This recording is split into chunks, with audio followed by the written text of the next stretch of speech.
domestic politics in Turkey, which is going to be the major dynamic to understand Turkish foreign policy in the upcoming 2 years or 3 years. And most probably, Turkey is going to be an inward-looking country. The activism of the early 2000s or mid-2000s is not repeat itself for domestic reasons. So the domestic aspect of foreign policy has been always important in Turkey, and this time is more and more critical.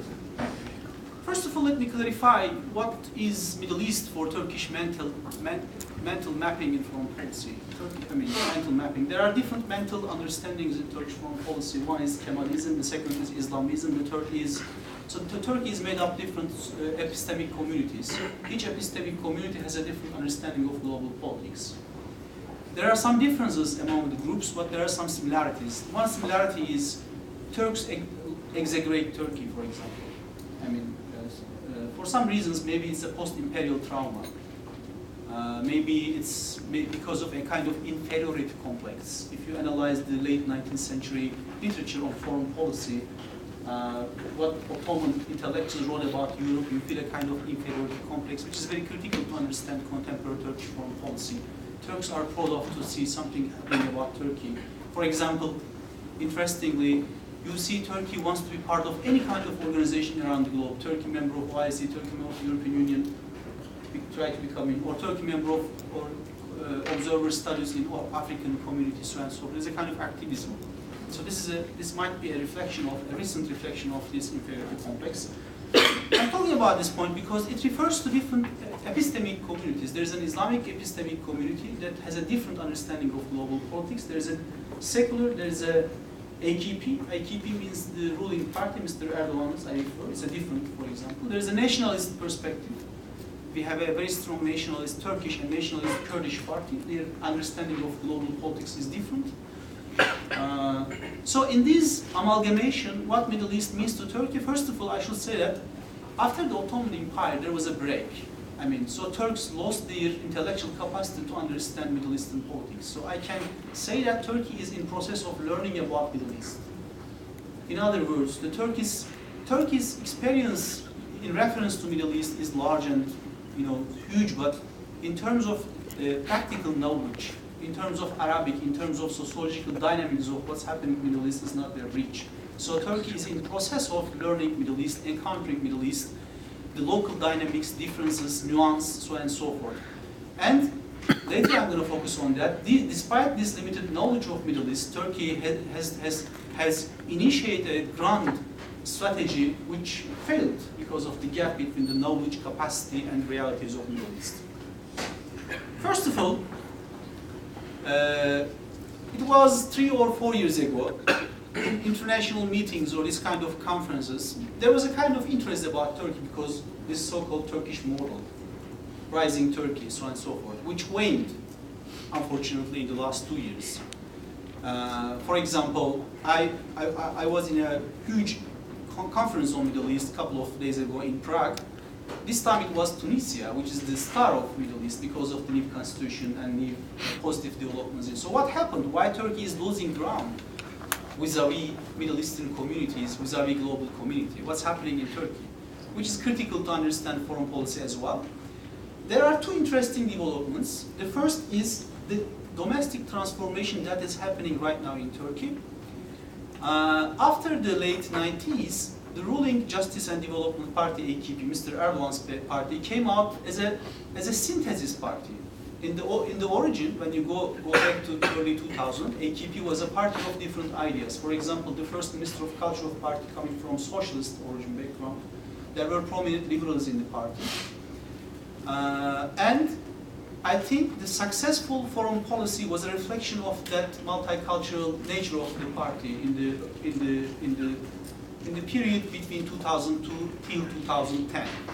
But in the last general elections, the, let's say, characteristic of party changed, and it has become a kind of Islamist party, which is, which you can like or criticize. I'm not criticizing, I'm just describing it. It was a choice of the party rules, Mr. Erdogan's rules. So AKP has transformed into a kind of Islamist party. This is the first fact we should know about foreign policy, because the guys you are going to meet AKP during the early period were different guys, right now different. So of course this change among elites have is likely to influence foreign policy normally, because your ideology imprint your foreign policy understanding. The second is the Arab Spring. I think before the Arab Spring, Turkey was practicing a successful functionalist foreign policy. As we know from the theories of international politics, functionalism refers to, trade-oriented, democracy-promoting, a kind of liberal institutional perspective, which Turkey was quite successful in that period. But when Arab Spring came out, and in parallel with the ideological transformation of AKP, I think Turkey believed that there is a huge opportunity area in front of Turkey that can change the whole Arab world. This was a big mistake, and Turkey exaggerated its potential.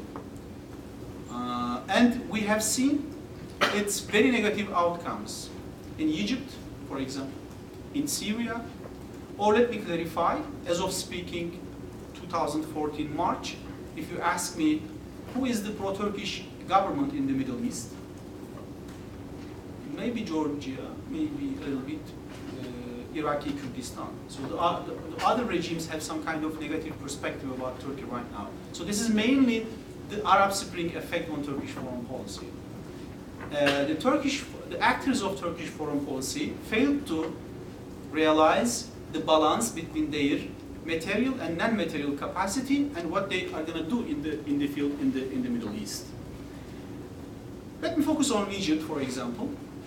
Before the Arab Spring, traditionally, Turkey used to be a kind of state which has kept its distance to the region. Distance is a very critical concept in Turkish foreign policy. Distance means that Turkey, in the past, never supported a group as its favorite group. But after the Arab Spring, because of these calculations, Turkey started to pick up some favorite groups. For example, Turkey has become the ardent supporter of the Muslim Brotherhood in Egypt, Ikhwan. Or in Syria. So gradually, the former Turkey, which has tried to cap its distance to different countries, has become a country that is trying to support some groups in each country, which creates some kind of problem. Because when you look inside the Middle Eastern societies, there are different segmentations. Egypt, Ikhwan is strong in Egypt, but there are liberal Arabs, there are secular Arabs. In Syria, there are different kind of groups. There are ethnic differences, sectarian differences, Alawite community in Syria, so on and so forth. In Lebanon, for example, there are so many different groups. So when Turkey starts to pick up one favorite group against the others, it creates the first tension. It's a huge problem. For example, right now, there is no Turkish ambassador in Egypt. It's a big problem for Turkey. Losing Egypt or having very low level of relations with some major Arab countries, it's tremendously difficult for Turkey to pursue its interest in the whole region. So this is basically about this idea of distance. The second point is, what is the Middle East we have right now? Another point. If you ask me before the Arab Spring, I'm sure there are some people from different Arab countries here. This is not an offensive, just a reading from a historical, sociological perspective. If you ask how many states in the Middle East, I will count 40 according to UN, the number of states recognized by UN or international community. But this is very shallow reading of international politics. If you focus sociological dimension of statehood, which refers to taxation, citizenship, sovereignty, before the Arab Spring, I would say there are 2.5 modern states in the whole Middle East, modern statehood.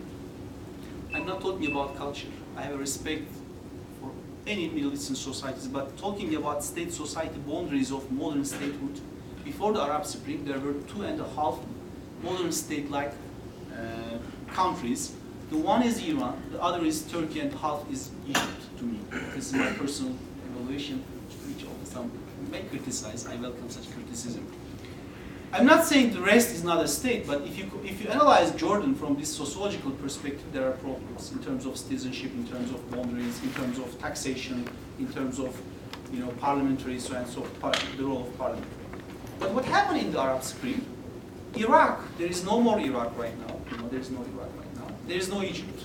I mean, Egypt is not existing in its form. And there is no Syria. So what left? What is meant by Arab world right now? For example, Egypt, you cannot imagine an Arab world without effective Egypt. Egypt is the source of Arab nationalism, is the source of Arab music. I mean, you cannot imagine Arab culture without Kulthum.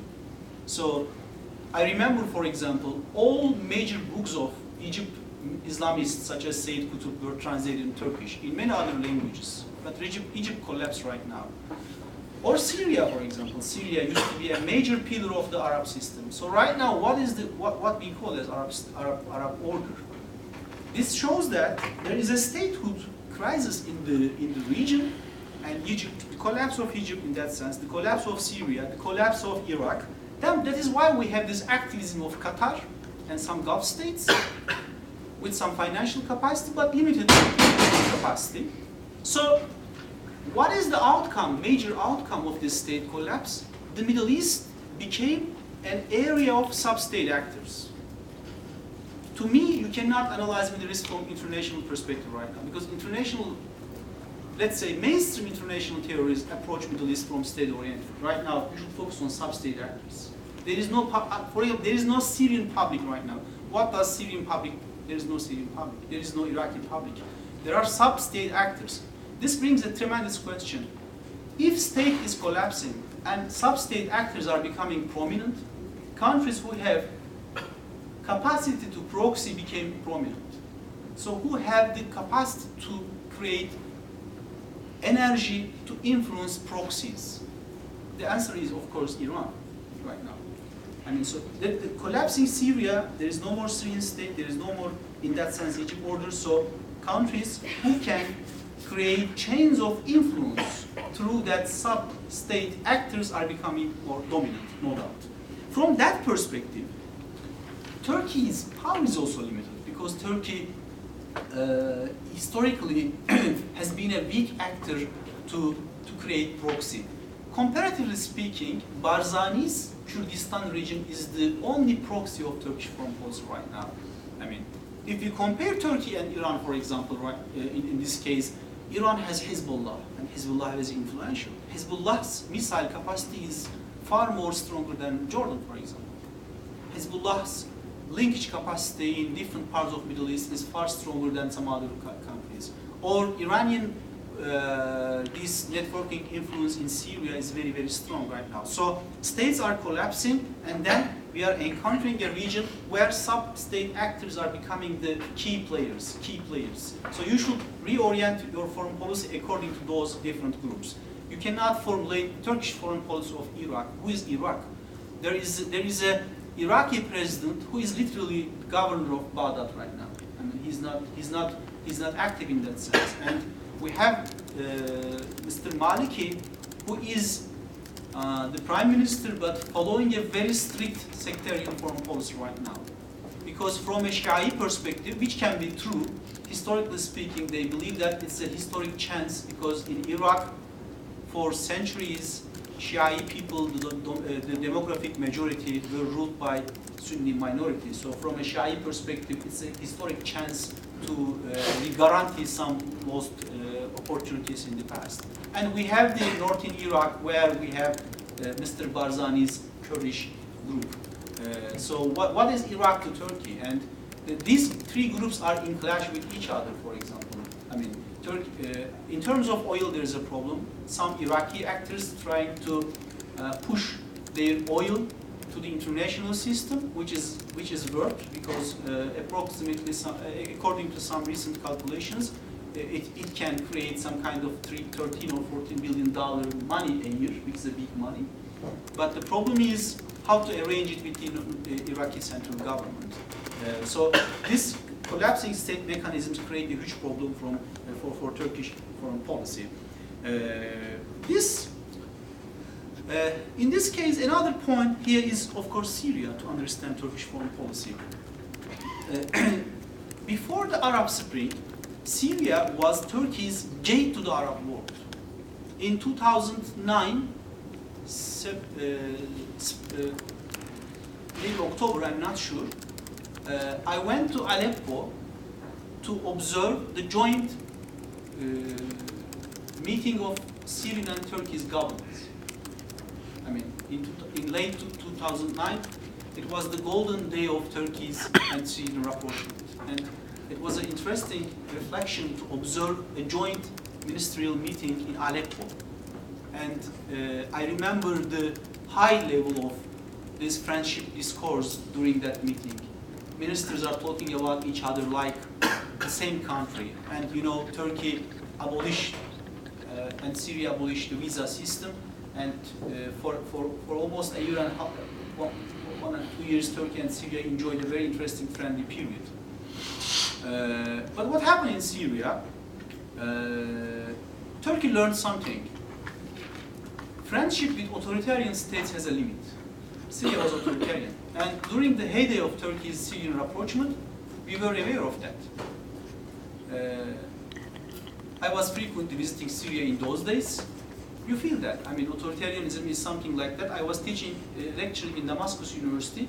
For example, I am speaking here, nobody warned me about anything. I mean, I'm speaking freely. Nobody saying me don't criticize the king or this kind of so on and so forth. But in Syria, something like that, some professor, okay, please do not talk about that and this and that. This is the daily level of authoritarian symbols, you know. So when I was in Syria at that time, when speaking in university or talking with media, you feel that. And of course, it was a highly authoritarian country at that time.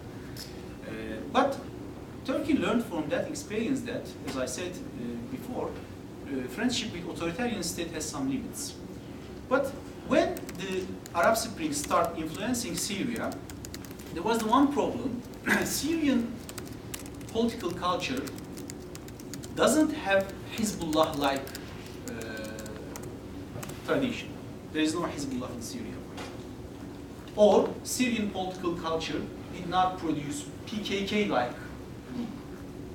And if you read the intellectual background of Syrian Ikhwan tradition, such as Said Hawa,